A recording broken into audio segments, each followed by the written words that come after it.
காகத்தின் தற்பெருமை. குருவி ஒன்று மரக்கிளையில் வசித்து வந்தது. அது அங்கும் இங்குமாக சிறகடித்து பறந்து சென்றது. அதற்கு மேலே பறக்க ரொம்ப ஆசை.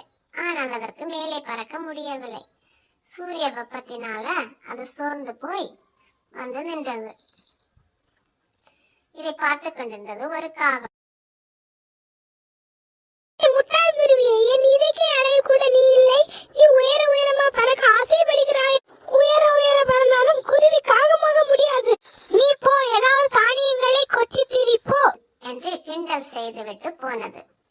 குருவி சோகத்துடன் இருப்பிடம் திரும்பியது.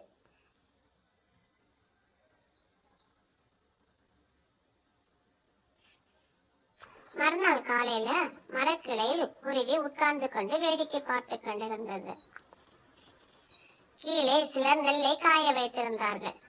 தனது சிறிய வயறு கொள்ளும் அளவுக்கும் வயிற்றை நிரப்பிவிட்டு ஓய்வெடுத்தது குருவி.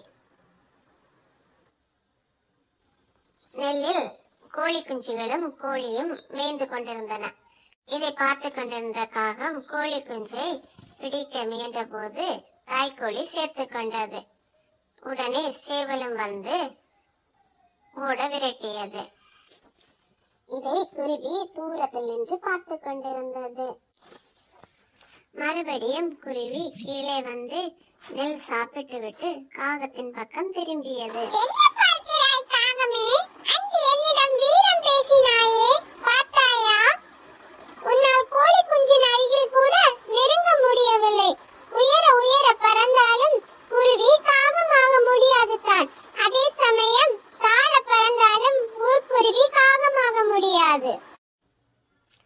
குருவி சந்தோஷமாய் இருப்பிடம் திரும்பியது.